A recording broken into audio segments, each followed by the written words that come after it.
What's up, everybody? On today's show, ESPN released their FPI rankings. A lot of SEC teams ranked very high. We'll run through those, and we'll get to their quarterback tier rankings. Where do all the SEC quarterbacks fall? Locked On SEC starts right now.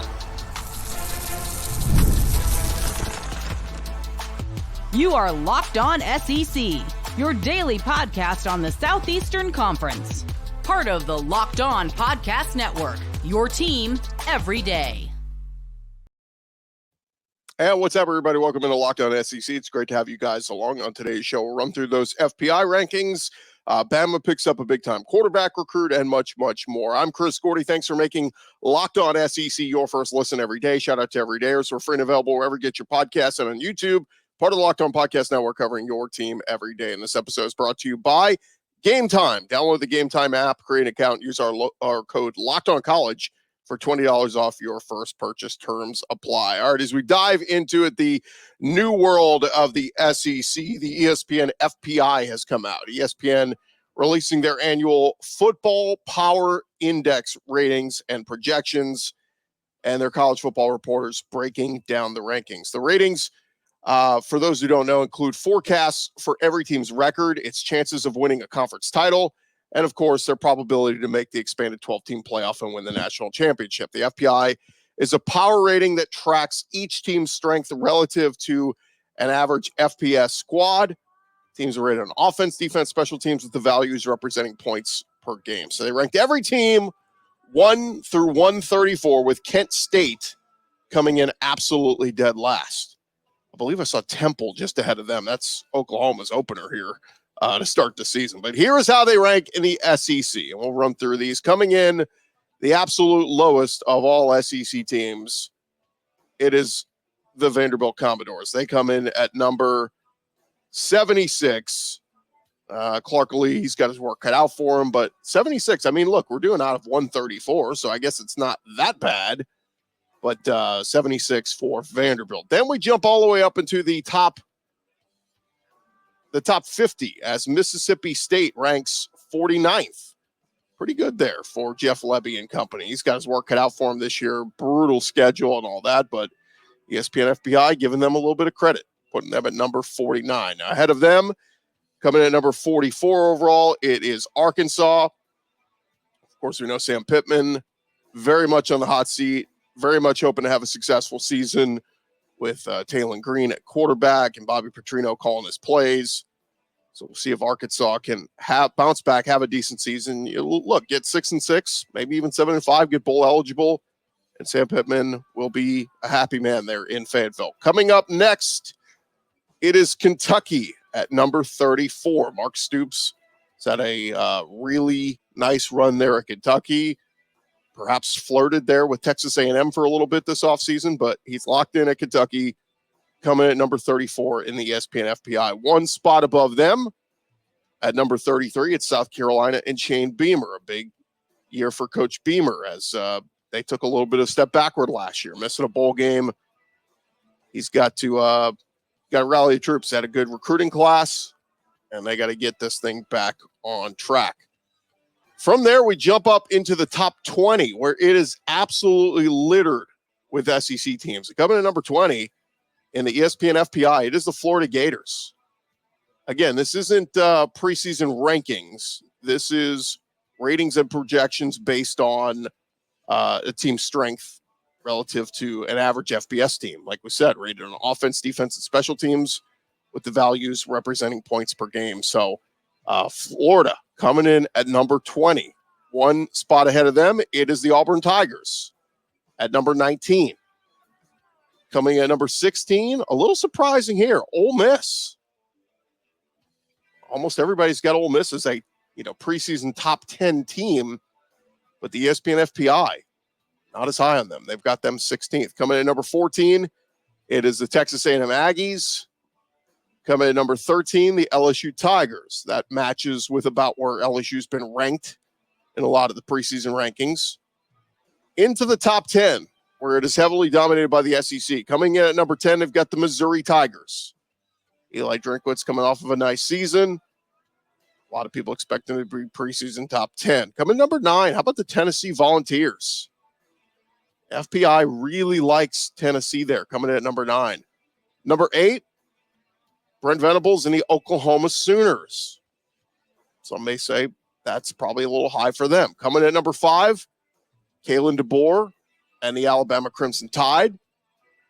Number 3 in the ESPN FPI, it is the Texas Longhorns. And coming in at number 1 on this ESPN FPI list, of course, the Georgia Bulldogs. And so ESPN posed the question, who is the FPI undervaluing? Mark Schleybaugh says, no love for Lane Kiffin. He said, I had the Rebels at number 6 in my post-spring power rankings. The FPI has them 10 spots lower than that. Ole Miss picked up several transfers who should make an immediate impact, like Walter Nolan, Princely Amon-Mielin, Juice Wells, Ja'Cory Krosky-Merritt at running back. We know the offense is going to be potent with Jackson Dart returning. And Kiffin seems focused on improving his defense. Ole Miss should go 4-0 in their non-conference, and it doesn't have to play Bama in the regular season for a change. So Mark Schleybaugh saying, FPI, what are you looking at? Like he said, Ole Miss, he's got it number 6, but the FPI's got them at number 16. Which team is the FPI overvaluing? And man, the ESPN writers went off on SEC teams here. Adam Rittenberg says Oklahoma at number 8 would not concern me as much if the Sooners were staying in the Big 12 rather than moving to the SEC. The combination of a young quarterback in Jackson Arnold, 2 new primary coordinators in Seth Luttrell and Zach Alley, a defense that hasn't really found its way under Brent Venables, and a schedule that features Bama, Ole Miss, LSU, Tennessee, and Missouri, in addition to their arch rival Texas. That sets off a few alarm bells. Oklahoma has done well in the portal. They returned some star power on defense, but don't see a top 10 finish this year in Norman. David Hale, he says Missouri had 4 wins by a touchdown or less last season. They got Ohio State in the bowl game, and the Buckeyes were not intent on winning. And Cody Schrader and Harrison Mevis carried them to a nice win, but they are gone.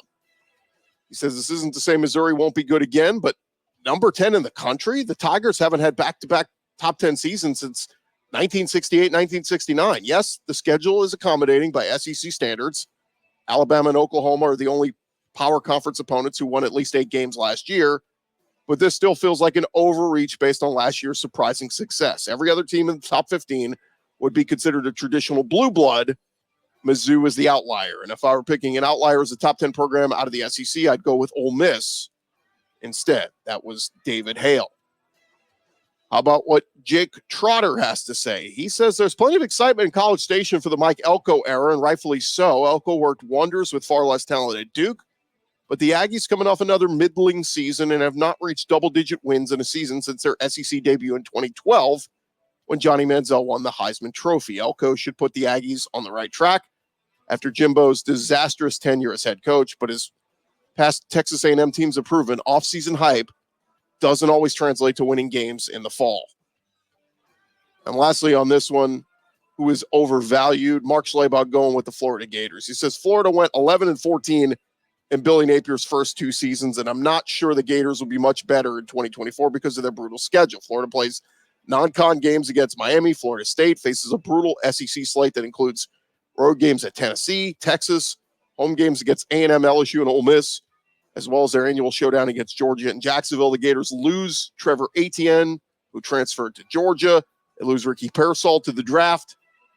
Graham Mertz was efficient in his first season of Florida, but he was sacked 31 times behind a bad O-line. Napier blew up his defensive coaching staff after the Gators ranked 78th in the FBS in scoring defense and 71st in total defense. Mark Schleybaugh saying Florida a little too overvalued here in the ESPN FPI. How about which team has a ranking that may look odd now, but will be proven correct by the end of the year?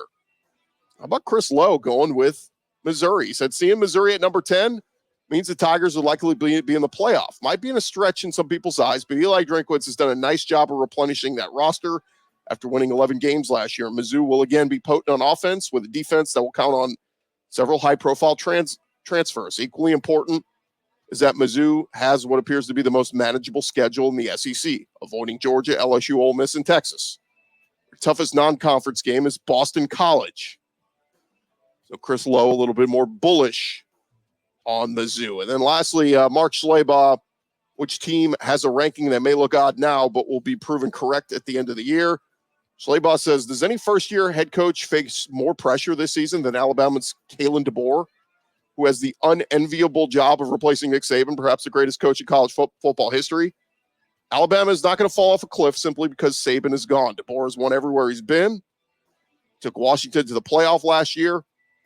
The offense is going to be fine with Jalen Milroe back at quarterback, Jeremy Bernard at wide receiver, tailbacks Jam Miller and Justice Haynes. The Tide face an early stiff test at home against Georgia on September 28th. And, of course, road games at Tennessee, LSU, and Oklahoma. But there's still plenty of talent in Tuscaloosa for DeBoer to take the Tide back to the college football playoff. Can he do it? We will find out this season. But there you have it. That's the ESPN FPI. Again, I encourage you to read it at ESPN.com. Their 2024 Football Power Index ratings and projections. Again, it's projections. Take it with a grain of salt. But that's where they have all the teams from the SEC. All right, thank you guys for making Locked On SEC your first listen every day. Coming up next, we'll hit on the ESPN piece on the quarterback situation and tiers. We'll hit on that here coming up in just a second. Well, first, I want to remind you guys this episode presented to you by our friends over at GameTime. GameTime making getting NBA Finals tickets even faster and easier. Prices on the GameTime app actually go down the closer we get to tip-off. With killer last-minute deals, all-in prices, views from your seat, and their lowest price guarantee, GameTime is going to take all the guesswork out of buying NBA tickets. Last-minute deals, you could save up to 60% off buying last minute for sporting events. Of course, they're all-in pricing. You toggle that feature on the app. Shows the total up front with no surprise fees at checkout. Seat views, that's the best part. You get a panoramic view from your seat in the app before you buy, so you know exactly what your view is going to look like from your seat. No guessing or assuming, oh my God, is there going to be a pole blocking me? The seat view will show you. And of course, take the guesswork out of buying NBA Finals tickets with GameTime. Download the GameTime app today, create an account, and use our code LOCKEDONCollege. You'll get $20 off your first purchase. Terms apply. Again, if you never signed up before, create an account, redeem our code LOCKEDONCollege, LOCKEDON for $20 off your first purchase. Download the GameTime app today. It is last-minute tickets, lowest price, guaranteed.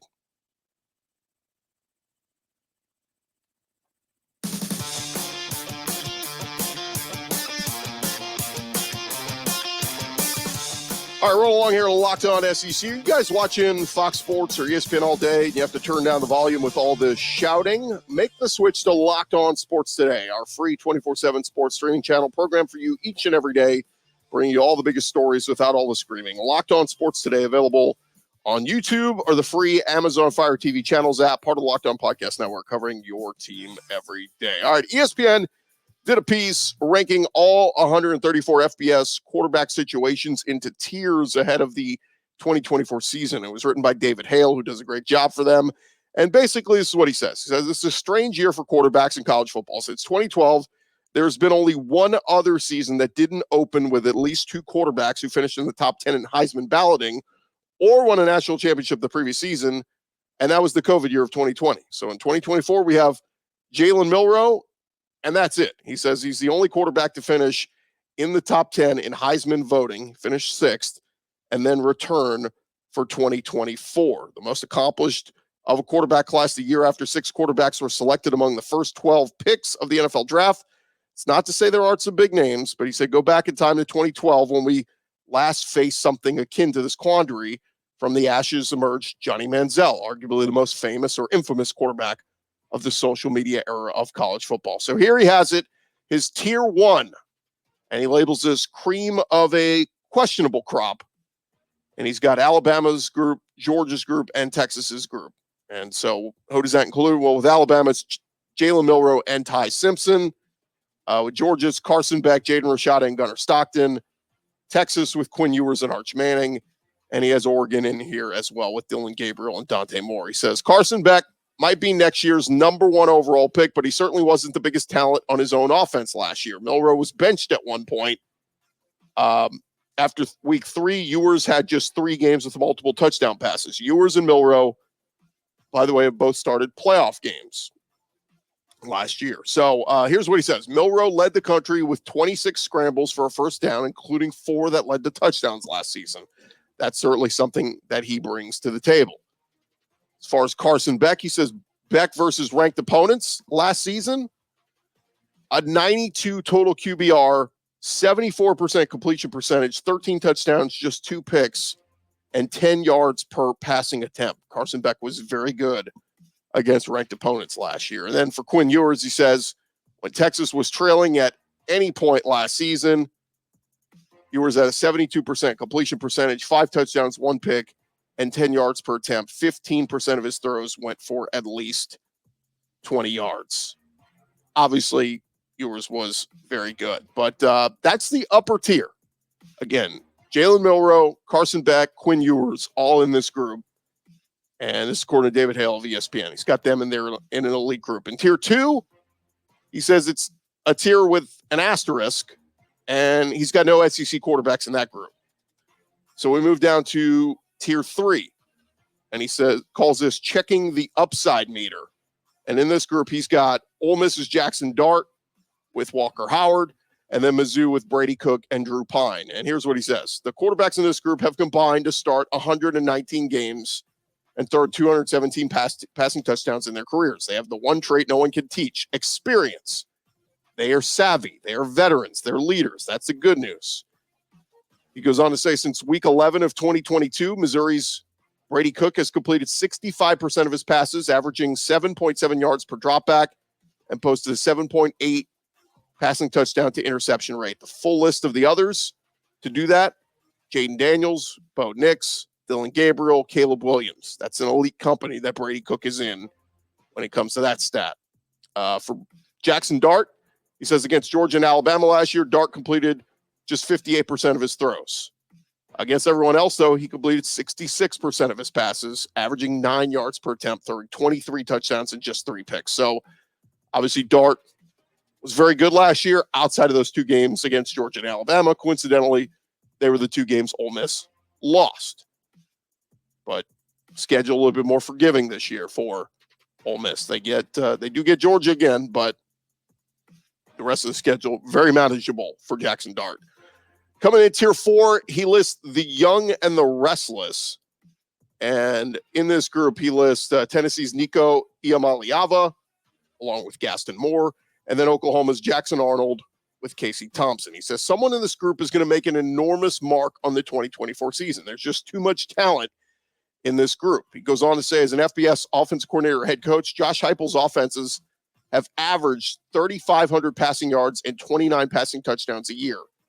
In his 6 seasons as a head coach at UCF and Tennessee, his quarterbacks have thrown a total of 30 interceptions. For comparison, Georgia Southern threw 20 picks last year alone. He said overall as a head coach, Josh Heupel's quarterbacks have a 6-to-1 touchdown to interception ratio. That's 3 times better than the FBS average, and only Alabama as a team has posted a better rate over that span. Expect big things out of Nico Iamaleava this season. Again, he or Jackson Arnold could be the pick to click to be a guy with a monster year upcoming. Next on this list, he lists Tier 5A, the transfer market 2, and he says he's got Graham Mertz in here, along with DJ Lagway. He says SEC quarterbacks to complete 70% of their throws, have 20 passing touchdowns, and no more than 6 turnovers over the past 20 years. That includes Jaden Daniels, Mac Jones, Tua, and Graham Mertz. So Graham Mertz, much better than he gets credit for. And we'll see what kind of year he can have. Again, the schedule is absolutely brutal for Florida, but Graham Mertz, if he keeps a good head on him, can be very good. All right, tiers 5B and 6, no SEC players in that. We jump down to tier 7, and David Hale calls it the curse of 22. He's got Connor Wegman in here. He says the 2022 recruiting class could go down as one of the all-time biggest disappointments for quarterbacks. But he said Connor Wegman, over his first 7 career starts, Jimbo Fisher was the fall guy for the offensive woes, but the missing ingredient was always the quarterback. And the truth is the Aggies may have had one the whole time. It's just that Wegman can't stay on the field. He was 3rd string to open the 2022 season, battled injuries, won the job in 2023, got hurt in week 4. If Wegman can play all season, there's ample reason to think he could be a star this season. That's if is doing a lot of heavy lifting here, though, he says. So, again, Connor Wegman stays healthy. He will have a he can have a big, big, big year. Tier 8, he lists big shoes to fill, and he lists Garrett Nussmeier at LSU here, along with Brock Vandagriff at Kentucky. And again, he lists the quarterback rooms. So Garrett Nussmeier along with A.J. Swan and Ricky Collins, Brock Vandagriff along with Bo Allen and Gavin Wimsatt. And he says in the 10 years of the college football playoff, LSU has had 2 seasons with a player posting a total QBR better than 90. Of course, Joe Burrow in 19 and Jaden Daniels last year, both Heisman Trophy winners and number 1 picks. Who put up the next best single season total QBR for the Tigers?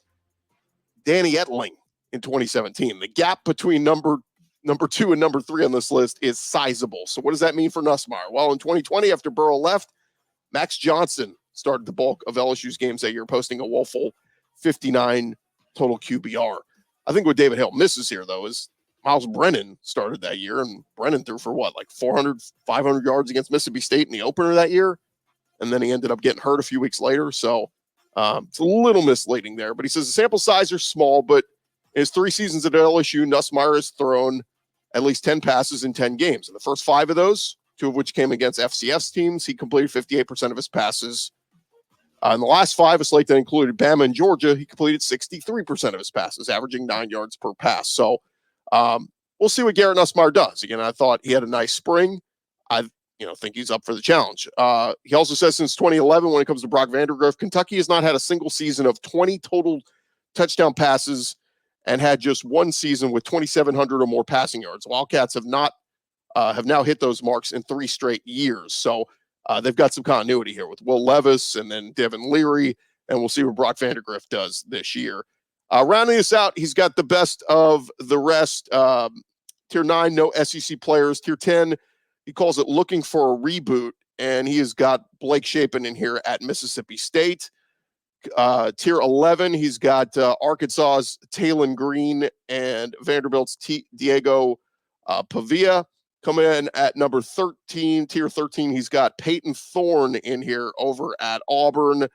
And he says Thorne against teams that finished with a winning record last year. 6 starts, 42 total QBR, 54% completion. Thorne against teams that finished with a losing record. Of course, that number went up. 73 total QBR, 67 completion percentage, 12 touchdowns, 5 picks. He says in Hugh Freeze's 11-year career as a head coach, last year marked the lowest total passing yards, passing touchdowns, yards per dropback, and completions of 20 yards or more by his quarterbacks. Peyton Thorne has got to step it up this year. And then lastly, tier 14, he says the Devils, he lists Lenoris Sellers in that group from South Carolina. So we'll see what Lenoris is able to do this year as a full-time starter there at South Carolina. All right, still more to come here on Locked On SEC, part of the Locked On Podcast Network, covering your team every day.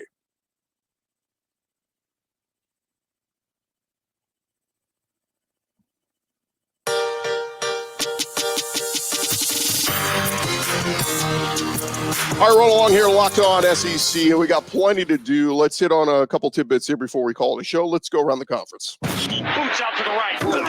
Takes the handoff. What a catch! Around the conference. And Alabama has landed a commitment from Duncanville, Texas High quarterback Keelon Russell.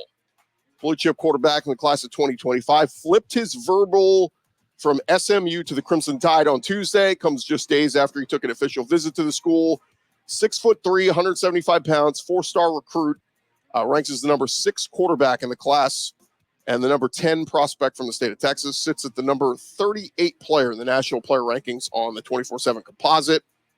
Russell also runs track for Duncanville. He will participate in the Elite 11 finals. Last year as a junior, he led Duncanville to a 14-1 record, 2nd consecutive Texas 6A Division I state title. Complete 72% of his passes, and he's got the ability to use his legs and his arm, and we'll see what he will look like as an Alabama member of the Alabama Crimson Tide. Keelon Russell, again, given his verbal pledge to Alabama, 11th known commitment for the class of 2025, and now that he's locked in, it's a big get for Kalen DeBoer and staff. The questions about can DeBoer recruit at Alabama. Hasn't even coached a game yet. But again, big-time quarterback commit. And he very well could help Alabama land some big-time playmakers as well with his commitment. So we'll see what Russell does to help add to the Alabama class. All right, other news over at College Station, Texas A&M's traditional bonfire, which traditionally, or rather tragically ended 25 years ago, will not return to campus for the renewal of their annual football rivalry against Texas. That was announced by school president Mark Welsh on Tuesday. A special committee had recommended bringing it back as part of the school celebration of the restart of the rivalry with the Longhorns. The recommendation had called for a bonfire designed by and built by professional engineers and contractors. Of course, back in 1999, 12 people were killed and 27 more wounded when the log stack collapsed during construction. Welsh said he considered public input, noted many people responded did not want to bring it back if students were not organizing, leading, and building the bonfire. He said, after careful consideration, we've decided the bonfire, both a wonderful and tragic part of Aggie history, should remain in our treasured past. A&M will play Texas on November 30th as the Longhorns join the SEC this coming season. All right, quick note on home field advantage, longest home winning streaks we've seen in recent years across the top 25 came at Clemson, which had won 40 straight at Memorial Stadium before seeing that feat snapped in a rivalry game. Alabama entered last season having won 20 straight in Tuscaloosa under Nick Saban before Texas came into Bryant-Denny Stadium and Sark left with a victory. So who are some teams on current win streaks? Well, Ole Miss, they currently sit at a 7-game win streak at Vaught-Hemingway Stadium. Both losses for the 11-win Rebels last year came on the road in the SEC at Alabama and Georgia. And Ole Miss gets a chance to return the favor against Georgia late this season. But first, Lane Kiffin's squad will have to get through Oklahoma a couple of weeks prior and keep this home win streak going.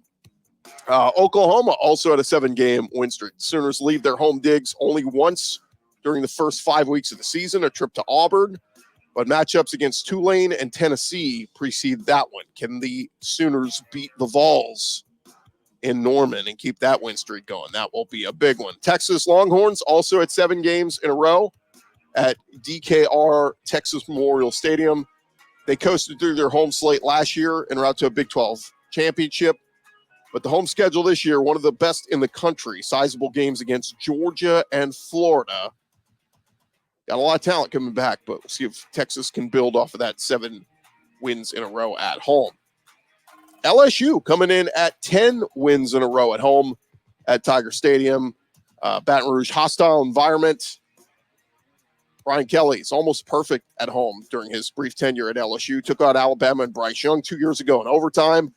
And this year's biggest tests come against nationally ranked Ole Miss, Alabama, and Oklahoma, all in Death Valley. If the Tigers can win those games at home, keep this streak intact, there's a good chance they could play for an SEC championship or, at minimum, make the playoff in year 3 under Brian Kelly at LSU. And, of course, coming in, the longest win streak in the country, home win streak, it's the Georgia Bulldogs. 25 games. The SEC owned the nation's 2 longest home win streaks entering last season, but that changed when Alabama lost to Texas. The new longest active streak belongs to Georgia. The Bulldogs have not lost at home since 2019 against South Carolina on game day. Athens is a top 5 environment, rising to the level of the elites in recent years in terms of pageantry due to heightened success under Kirby Smart. With one of the most favorable slates at home across the list of all the contenders this fall, that streak should continue to grow. So again, 24/7 Sports ranking those or listing out the longest home win streaks across college football and a handful of SEC teams in that group. See if they can keep this thing going. All right, thank you guys for making Locked On SEC your first listen every day. Shout out to everydayers. Come on back and check us out throughout this week. And hey, for your second listen, check out Locked On has launched the first ever national sports 24/7 streaming channel on YouTube, also available on the Amazon Fire TV in the free Fire TV channels app. Check it out. Locked On Sports today, streaming for you 24/7. I'm Chris Gordy. This has been Locked On SEC. We'll talk to you guys later in the week.